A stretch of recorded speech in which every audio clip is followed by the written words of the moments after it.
Hi, everyone. Judge Andrew Napolitano here for Judging Freedom. Today is Wednesday, July 30th, 2025. Phil Giraldi will be here with us in just a moment. Is hubris a foreign policy? Well, I guess it is. But first, this. Why do so many financial experts call silver the most undervalued asset today? Because silver is essential to the future. From solar tech and electric vehicles to the explosive growth of artificial intelligence, demand is rising fast, and yet silver is still trading at a bargain. With billions pouring into AI, silver prices have only one place to go: up. Robert Kiyosaki, the author of Rich Dad, Poor Dad, says silver may be the most overlooked opportunity on the market and could double or triple by 2026. I believe in hard assets like this bar of silver. You can hold it in your hand or put it in your 401k or IRA. That's why I urge you to call my friends at Lear Capital and get their free report, The AI Revolution, and see why silver prices are set to soar. Call 800-511-4620, 800-511-4620, or go to LearJudgeNap.com. Don't wait. The government can print dollars, but it can't print silver. Phil Giraldi, welcome here, my dear friend. It's been a long time, and I miss you, and I'm glad that we are back together, and I know a lot of the viewers miss you as well. On Monday, President Trump in Scotland, while seated next to British Prime Minister Keir Starmer, purported to threaten President Putin. End the war or enter into a ceasefire in 10 to 12 days. I don't know where he came up with these numbers. Or I will impose secondary sanctions on products sold by Russia to third countries. How does something like that register in the Kremlin? How does it register in the intelligence community? That kind of a schoolyard threat. Well, I can tell you how it's registering in the intelligence community and in the diplomatic service, which we once had. As basically people are saying this is insane. We people my age or somewhat younger were brought up in a system where we believed in diplomacy, in that you negotiate issues that divide you from other people, and you try to figure out compromises to make those issues go away. And that way you avoid things like wars. And the fact is, what we are doing now with the, and Biden was into this too. Let's bear in mind what we've learned about Blinken and everything since Biden disappeared, about how Blinken was driving a lot of the pro-Israeli policies that were going on and were kind of invisible. And of course, Biden was a non-entity. But what we're doing now is we're going into these non-negotiations where we're not serious about what we're talking about. We're not really looking for any kind of solution. And then when the thing kind of breaks down, we resort to threats. And that's exactly what we saw just recently with the threats against Russia. And the Russians, of course, take it for what it's worth, that this is in a way not serious stuff either, until somebody does something really stupid. Until somebody does something really stupid, like carry out on one of his threats. About 10 minutes ago, he imposed or announced the imposition. I don't know how quickly these things come into effect. A 50% tariff on all products from Brazil, because he doesn't like the fact that 3 judges have found probable cause to prosecute his buddy, former President Jair Bolsonaro. And he thinks he can affect not only the domestic policy, but the judicial policy of a foreign country with his tariffs. What does the Kremlin think about that? Do they laugh at him and say, we can't believe a word that comes out of this guy's mouth? Well, I think it's a bit of both. I mean, they're laughing at him because they know that the reality base that Donald Trump finds himself in is not reality at all.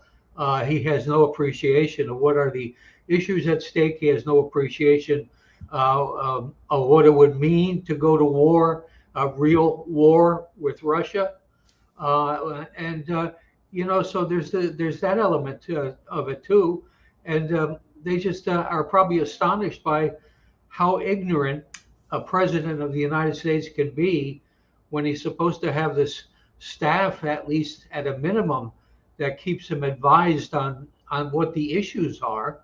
It's hard to see any of that in what's been going on in the last 6 months. I mean, I think he has a very short attention span. I pity the people that have to brief him. He really doesn't want to hear what they have to say. He thinks he's the smartest person in the room and believes that he can operate from his gut instinct, even though that has not always proven to be in the best interests of the United States. I was just looking at a very, very interesting article by Tom Friedman, not somebody that you and I agree with very much, the writer for the New York Times who specializes in Israel, how Netanyahu played Trump for a fool. Wow.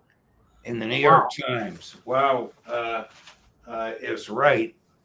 Do you think there's a developing consensus in the West that what you and everybody else on this show have been saying for 3 years now? The IDF is engaged in slaughter, genocide, and now starvation in Gaza. Well, I think there's a worldwide sense that this is precisely what's going on.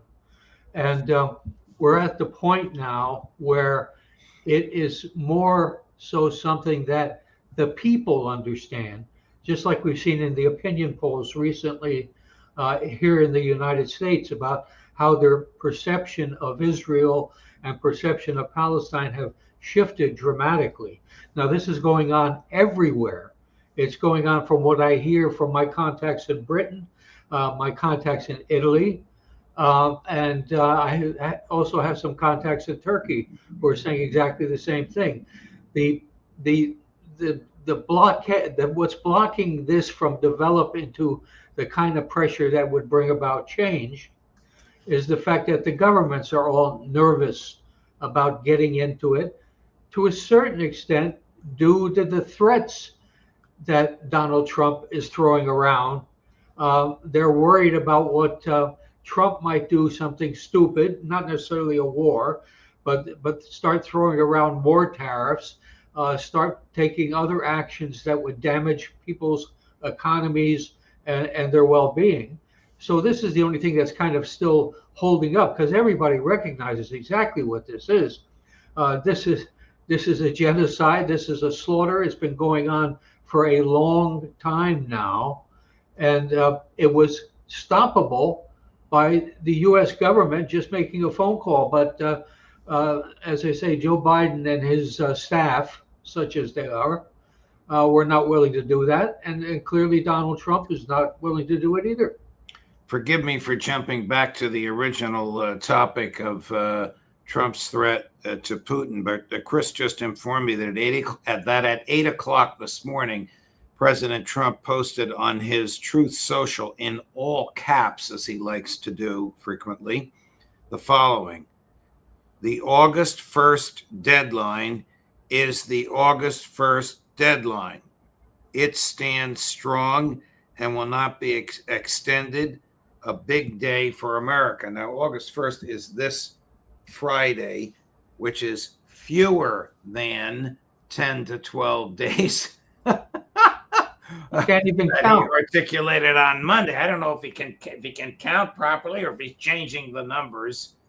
When he says a big day for America, it won't be for the Americans who are paying a 50% tariff on products that are imported from India, and they may not even realize how many products from India have made their way into various products that we ordinarily buy and use in this country. He is attempting to pull the wool over the eyes of the people who elected him. I don't know where this goes, Phil. Let's go on to Epstein. How dangerous to the Trump presidency is this unfolding Epstein saga, which seems to be getting worse every day as more and more comes out? Well, I think it's devastating.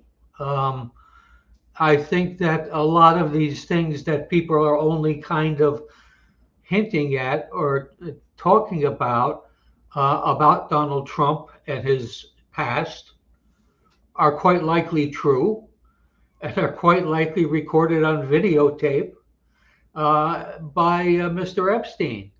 And it will be very interesting to see if we have a break in this, if that we suddenly find out from independent sources, because it's not going to come out of Bondi. She will do everything she can to conceal anything that Donald Trump was involved in. You're speaking of the Attorney General. Yes, Her Majesty herself. Yeah, she'll do a cover up, and there's no question about that in my mind. But there's also no question in my mind, as a former intelligence operations officer who kind of has a feel for these kind of games that intelligence people get into. What Epstein was doing was on behalf of Israel. If you want to bag it one way or the other, say he was doing it because he was a Mossad agent, fine, I'll buy into that. I don't believe that he was doing it necessarily for CIA, but he might have been doing it necessarily for other people in the U.S. government who had a stake in this. But the idea was to create a huge cadre of people in high positions in the United States who were very dependent on people not saying things about them or not revealing things about them. And these people had only one job, which was basically to, in all cases, in all situations, to protect Israel. I'm convinced of that. And I think when I listen to some of your other correspondents here on the show, I think there are others that kind of are feeling the same way about it. I think you're right about the overwhelming consensus of our viewers and the nearly unanimous consensus of our colleagues on the show. If he was a Mossad asset, wouldn't the CIA necessarily have been involved? The CIA might have been knowledgeable about what was going on, and in fact, I would expect they were. But bear in mind, one thing I find interesting is, in all the discussions of this, the people say, well, the CIA. But then when you would dig a little bit deeper, what you find out is that the President of the United States ordered the CIA to do XYZ. So it's not like, people like me were sitting in back rooms and coming up with these schemes. This is the kind of stuff that all of a sudden you go in your office, as I have a couple times, and there's a telegram sitting on your desk, classified telegram sitting on your desk, coming from the White House or from the National Security Council, saying, you're the guy on the ground there, you speak the language, we want you to convey this to XYZ. That happens. But the fact is that all of this stuff goes straight to the top. And to exonerate a Joe Biden, to exonerate a Bill Clinton never spoke to his intelligence people. To exonerate Donald Trump after we already saw 4 years of the horrors that he was capable of. This is incredible. It boggles the mind. And that's where this is coming from. Well, what American president would have ordered the CIA to engage with Epstein? Well, that's again another point. I don't see the connection in terms of the people I knew in the agency. You would have thought that some of them would be on the list. And any of the lists that I've seen, the Dawson list and other lists, I haven't seen any people that I recognized as coming from the intelligence community. So, yeah, plenty of Israelis, plenty of American Jewish billionaires, all the kind of things you would expect if this is an Israeli run or an Israeli operation run with the compliance of the U.S. president. to basically protect Israel. We've been protecting Israel for 75 years? Yeah. Does Mossad operate in the United States without the knowledge, consent, and approval of the United States government? Sure. Think of Jonathan Pollard. Right. Think of Right. a more recent case. Now, this is one of the most interesting stories. Back a couple years ago, you might recall, there was a discovery of all the street lights around the Capitol building and near the White House had been, shall we say, wired. Yes. Uh, there was FBI reporting on this story in the Washington Post and the New York Times. And one of the FBI investigators said, from the evidence that we've been able to collect, we believe this was done by Israel. And then the story died. It went away. It never came back. But it was there. It was there briefly. And this is like a couple years ago. And they felt they had the wire, the Capitol, where they were listening in on phone calls. They were listening in on, they were intercepting emails and that kind of thing. And they were doing this methodically, systematically, out of their embassy in Washington. And the story was Wow. made to die. Under which president was this? Biden? Obama. Wow. Wow.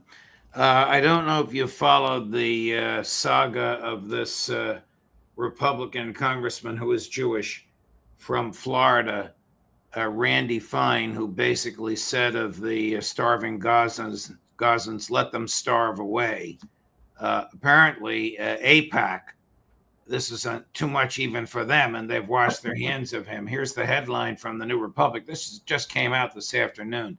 Not even AIPAC wants to be associated with this GOP representative anymore. AIPAC abruptly dropped Representative Randy Fine when he came out as pro the starvation of children. This is a guy that Max Blumenthal approached in the Capitol building, who attempted to brush Max off.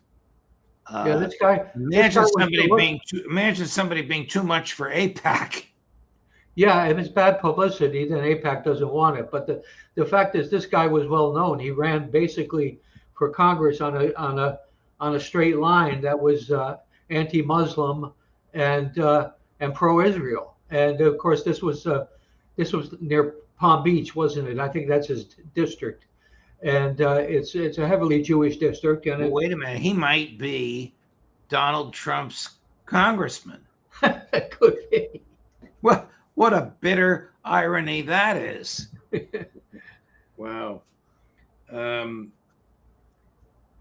Would you agree that Israel and the United States are the greatest violators of human rights on the planet? Well, there are probably some little countries like, Sudan or something like that that could be categorized as something worse. But if it's a matter of scale, in terms of how many millions of people the United States has killed since 9/11, or how many millions of people Israel would like to kill in the current context, if they could get, well, they can't get away with it because the United States will cover for them. But the fact is, there are, I think, 4 million Palestinians on the West Bank who their lease is expired, shall we say. And there are also the Gazans, and you're talking about 5 or 6 million people. They don't care if they kill them, and Donald Trump doesn't care if they're killed either. And I don't think any of our presidents of recent vintage have cared. What kind of country have we become has to be the question that we all should be asking. Right. I think we've become a dark, very dark country with no sense of morality, with leadership that doesn't even respect the Constitution it swore to preserve, protect, and defend, which laws that are enforced or unenforced on a presidential whim, with a Congress that is supine, that will look the other way when he starts wars, kills people, bombs people, arrests people in the streets by masked men and deports them without due process. Well, you know, the The thing country's is, in a terrible, terrible state. I never thought I would see this. well, the thing is, I feel the move to deport people who are here illegally is perfectly legitimate. But what I don't like, and I think you just alluded to that, is the fact they're doing this without any due process. Well, This is that's why essentially sometimes they deport the wrong person. They've deported right. Americans. They've deported people that the courts ordered them not to deport Yeah, it's awful. because they fear due process because they don't have evidence of. They're arresting without warrants. The Fourth Amendment prohibits that. And then when a judge, a state judge in Wisconsin, tried to stop them, they arrested the judge. Yep, yep, yep. It's become, you know, like Murder Incorporated. And it's both parties, which is maybe why people aren't enthusiastic about voting anymore. Right, right. Who was it? Mark Twain. Voting doesn't count. If it did, they wouldn't let us do it. Right. Right. Your friend Gerald Salenti sends his regards. He has this great one-liner which causes me sleepless nights, and that is, when all else fails, they take you to war. If Trump believes, if Trump, I know we're laughing because Gerald is such a wonderful character, but if Trump believes he's, say again. We started with George W. Bush with his response to 9/11 was not to figure out who might have actually done it. Well, because it might have been the Israelis. And of course, we don't want to think that kind of thing. Right, right. And the fact is, instead of that, we go after Iraq, a country that had nothing to do with it. And we killed, what, 500,000 of them? Right. Yep. But if Trump believes he's about to be engulfed by the Epstein scandal, would you put it past him to start a war, to bomb Tehran under some pretext? No, I would not put it past him. I would not put it past Netanyahu to use their nukes too. I mean, here we've got the two most dangerous countries in the world in terms of the damage they could do, and they have a free ride. Wow. All right, Phil, before we get any gloomier, thank you, my dear friend. I love these conversations because of their tremendous candor. And I know the audience does, the viewers do as well. Thank you very much, Phil. I'm glad we're back at our usual time slot together. I look forward to seeing you next week. Absolutely. See you then. Thank you. Sure. All the best, of course. And coming up tomorrow, Thursday, at 8 in the morning, our old pal, Colonel Tony Schaefer. At 11 in the morning, our old pal, Colonel Lawrence Wilkerson. At 3 in the afternoon, my dear friend, Professor John Mearsheimer. And if we can find him, we don't know where he is on the planet, Pepe Escobar. Judge Napolitano for Judging Freedom.